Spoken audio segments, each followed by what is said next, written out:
Hey everyone, my name is Maya and I am the Allergic Chick. Welcome to my channel that's all about living with severe food allergies. I release brand new videos every Wednesday evening with tips and advice about how to live with severe food allergies. If you are interested in my content, make sure to hit the subscribe button and the bell icon so that you're notified of any new videos. So today I'm going to be talking about flat sharing with a severe food allergy. I'll be sharing my top 5 tips. So the first tip would be to make sure that you are super vocal about your food allergies before you move in. So I currently live in London with my friends, so 2 of them I knew before I moved in and 1 of them I didn't.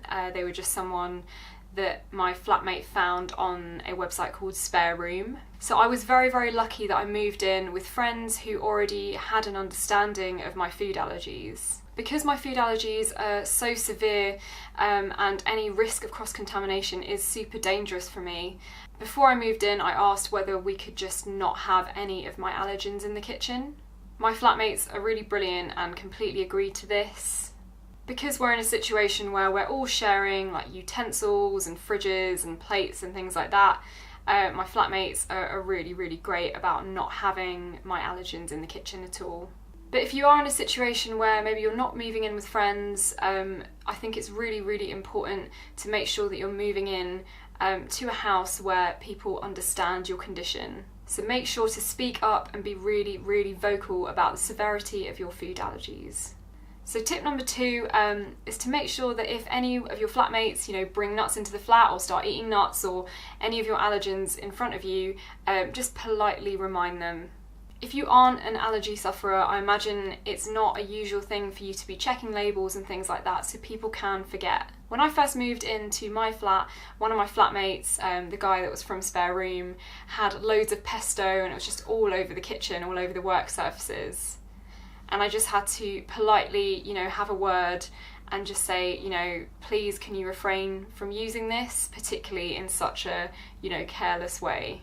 I think it's important to say things quickly so that people don't make the same mistakes again and that they're a bit more aware. But also be understanding that this is new for a lot of people, so it can take some practice and getting used to. So tip number 3 is actually something that my friend and flatmate suggested, and that is to keep a list of your allergens on the fridge. This is just a really handy reminder to your flatmates of what you're allergic to and what they should be careful with around you. This is good, particularly if you've got quite a few different allergies like myself. So tip number 4 would be to train your housemates on how to use your adrenaline. So for this, I ordered a trainer pen.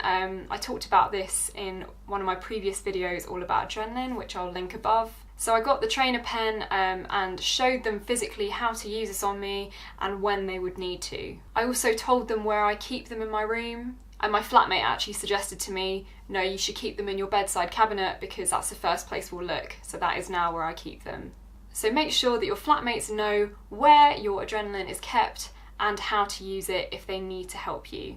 So tip number 5 is if you are looking for a flatmate or looking to move into a flat and you're doing it via a website like Spare Room or something like that, make sure that you mention your food allergies in the advert. So just to give you an example, when we put out adverts before for flatmates and spare rooms, we've mentioned my allergies in the advert. So we've just said, we have a person in the flat that has severe allergies, so we request that you don't eat things like nuts. So this means that people are informed and know the deal before they come and look at the flat. It's the same for you if you're going to view a house or a flat. Your potential flatmates will already have an idea of this. So just as a final point, I'd say before moving into a flat or anything like that, just make sure that the people that you're going to be living with are super understanding about your condition and understand what they can do to make your life easier.